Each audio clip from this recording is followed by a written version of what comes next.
inshuti bavandimwe mu izina ry'umwami wacu Yesu Kristo, reka nongere mbasuhuze ubuntu n'amahoro bye bibane namwe mwese.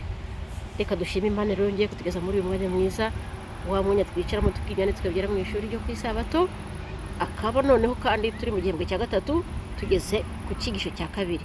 Igihembwe cya gatatu kiri kutubwira cyangwa cyatujyanye mu rwandiko rwa mbere n'urwa kabiri rwa Paulo yandikiye Abakorino. Muri make igihembwe cyose turi kwiga ku murimo wa Paulo i Korino.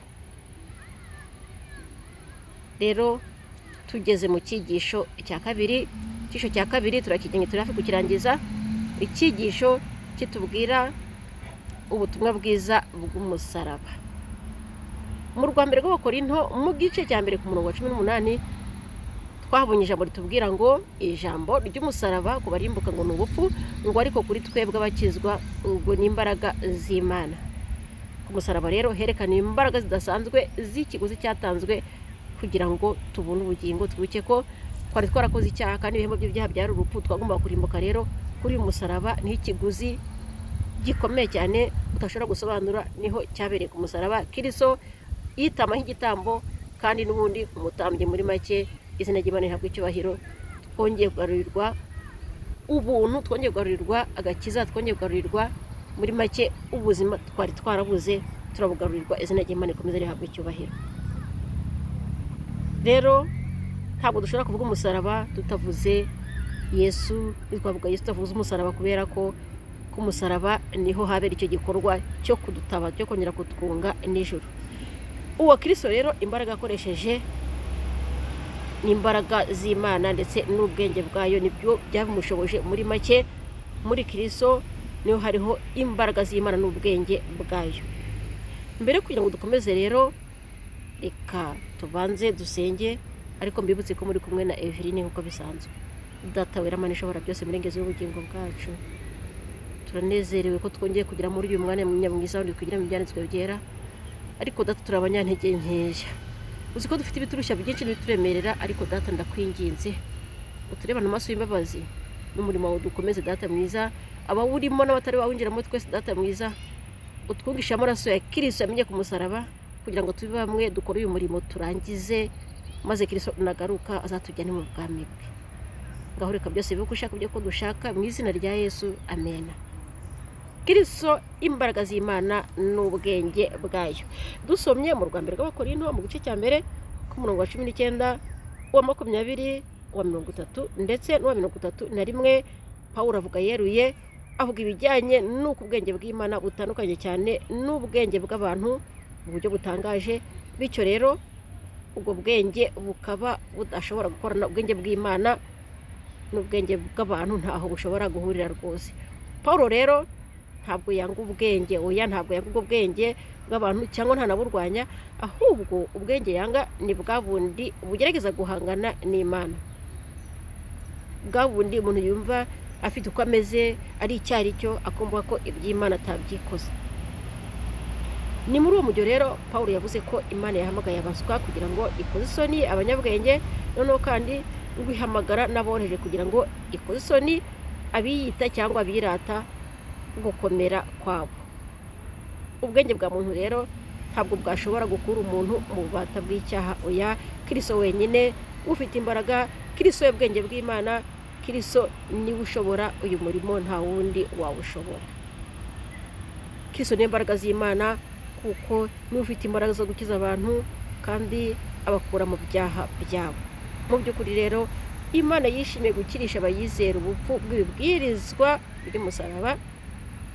Dushobora kuvuga ngo ni ubupfu bw'ibibwirizwa by'umusaraba, tukagira ngo ni ubupfu koko, ni ubupfu kuri ba bandi barimbuka babona ko ari ubupfu bw'ibibwirizwa, ariko ibibwirizwa biradukomeza, bikomeza twebwe twamenye, twebwe twizeye, bitubera imbaraga ndetse n'ubuzima.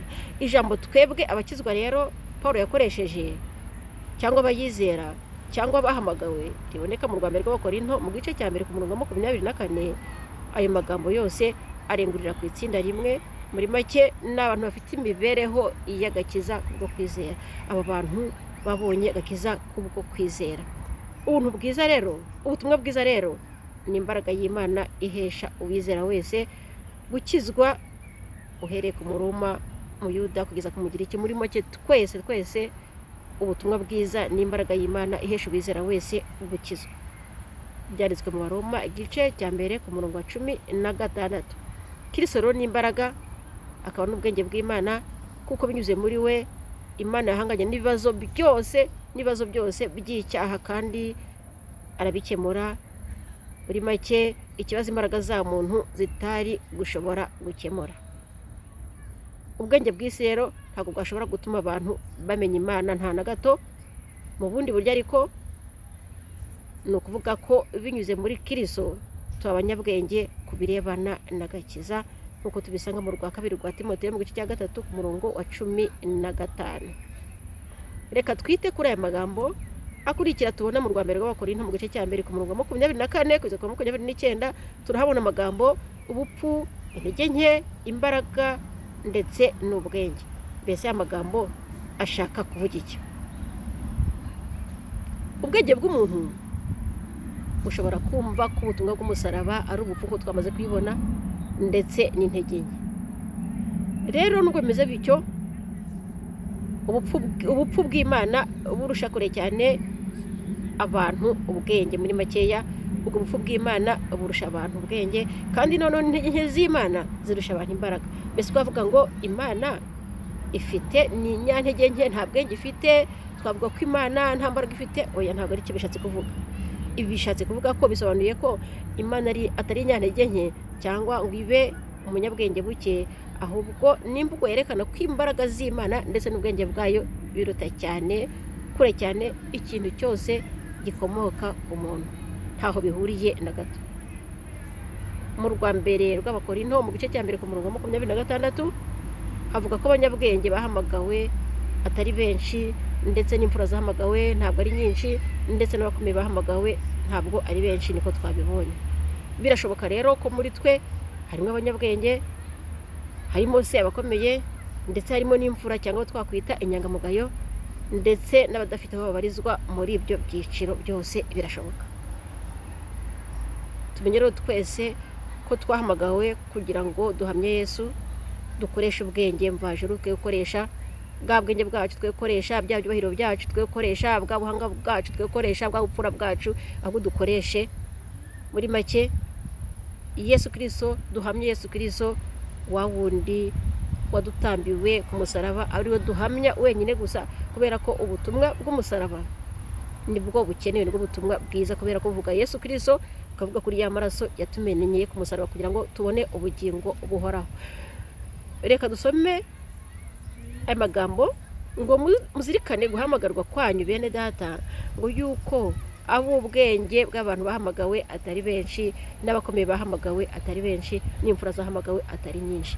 Muri make Imana igiye kuduhamagara, yego hari abagize amahirwe bahamagarwa basanga wenda n'ubundi ari abanyabyubahiro, cyangwa ugasanga urahamagawe n'ubundi uri umunyabwenge, ariko abantu bose ntabwo bahamagawe mu byiciro bimwe. Ariko byagenda kose ntabwo Imana igiye kuguhamagara iguhamagara ihereye kuri bya byubahiro ufite, kuri bwa bwenge ufite. Oya, ihera ku mutima wawe, irifuza umutima wawe, irifuza ngo umutane na Kristo. Nicyo Uwiteka aduhamagarira. Rero ubwenge bwacu tumenye ko ntacyo bwatugezaho, gukomera kwacu nako kwatugezaho. Iki byerekana nuko uko wakomera kose igihe kiragera ugapfa, ariko ubugingo turi gushaka ngo n'ubugingo butazapfa na gato tugeze iwacu mu ijuru. Uwiteka araduha n'umugisha. Reka turebe none muri cyo twabonye cy'iki cyumweru, twabonye mw'iki, mbese ibyo twazirikana ni ibiki, twahora tuzirikana bikatubera impamba muri iki cyumweru. Reka dusome amagambo aboneka mu gitabo cyitwa Uwifuzwa ibihe byose, cyanditswe na Ellen White. Turasoma icyigisho cyitwa Karuvari, ni ku rupapuro rwa 584, turageza ku rwa 597. Ku bantu benshi muri iki gihe umusaraba w'i Karuvari wibutsa ibintu byera. Mu ntekerezo zabo umva byabereye ku musaraba ari ibintu byera, kandi koko nibyo. Ariko mu gihe cya Pawulo umusaraba wari ikintu abantu banga kandi giteye ubwoba. Twabonye ko cyari giteye ishozi rwose, bacyanga cyane urunuka. Muri make kubwiriza k'umukiza w'inyoko muntu ari umuntu wapfuye abambwe ku musaraba byagombaga kumutera gusuzugurwa ndetse no kurwanywa. Pawulo yari asobanukiwe neza n'uburyo ubutumwa bwe bwari gufatwa n'abayahudi ndetse n'abagiriki b'i Korinto. Mu bayahudi bamwumvaga harimo benshi bari kurakazwa n'ubutumwa yari agiye kwamamaza birumvikana. Mu myumvire y'abagiriki rero ho amagambo ye yari nk'ubusazi nk'uko twabibonye. Bashoboraga kumubona nk'umuntu ufite ubwenge buke kubwo kugerageza kwerekana uburyo umusaraba ufitanye isano no kuzahurwa cyangwa agakiza k'inyokomuntu. Nyamara kuri Pawulo umusaraba niwo wari ikintu kimwe gifite agaciro kuruta ibindi. Kuba amaze gufatirwa mu murimo we wo gutoteza abayoboke b'umunyanazareti wabambwe, ntiyigeze acogora guha umusaraba icyubahiro. Amen. Icyo gihe yari yarahishuriwe urukundo rw'Imana ruhebuje nk'uko rwagaragarijwe mu rupfu rwa Kristo ku musaraba, kandi uguhinduka gutangaje kwari kwarabaye mu buzima bwe kwatumye inama ze n'imigambi yose bihuza n'ijuru. Yari azi, akurikije ibyamubayeho nawe, yari azi ko iyo umunyabyaha abonye urukundo rwa Data wo mu ijuru nk'uko rwagaragaye mu gitambo cy'umwana we, maze akegurira imbaraga y'Imana ngo imuyobore, habaho guhinduka k'umutima, kandi kuba icyo gihe Kristo akamubera byose muri byose. Mbese natwe turifuza kugira ngo Kristo atubere byose muri byose? Uwiteka bidushoboza kuko ntabwo twabyishoboza, ariko Uwiteka arabishoboye. Yaduhaye Yesu Kristo, twese yaramuduhaye kubera ko amaraso yamenye na yacu twese, kwari kugira ngo twese adukizeho inenge, adukureho inenge, kandi twese araduhamagara kugira ngo abamaze kwakira Yesu Kristo nk'umwami n'umukiza w'ubugingo bwabo bemere bajye no mu murimo, kandi tuvuge ibya Yesu, tuvuge iby'umusaraba wa Yesu. Byanze bikunze uyu musaraba ufite akamaro, ariko tutawuvuga ngo twabonye ko abanyamahanga banze kuwuvuga, abayuda banze kuwuvuga, Pawulo ajya mu banyamahanga. Natwe nitabivuga byanze bikunze abanyamahanga bazawuvuga, kandi usange twabuze ubugingo. Mu tubaraga dukiro dufite, reka twiyegurire Kristo kandi tumusabe ubushobozi, tumusabe ubasha, kubera ko twe ntabwo twabushobora, nta kintu twakwishoboza na kimwe, ariko tumusabe kugira ngo atugende imbere, atubere maso, kandi akomeze aduhe imbaraga muri uyu murimo, kubera ko ntabwo byoroshye, kandi azabikora kubera ko aradukunda, kandi twabonye ko ari we mbaraga, twabonye ko ari we bwenge. Ni byose rero natwe azatubera byose nitumwiringira. Data ukiranuka, Mana ishobora byose kandi isumba byose, icyubahiro n'ikibi cyawe uyu munsi n'iteka ryose.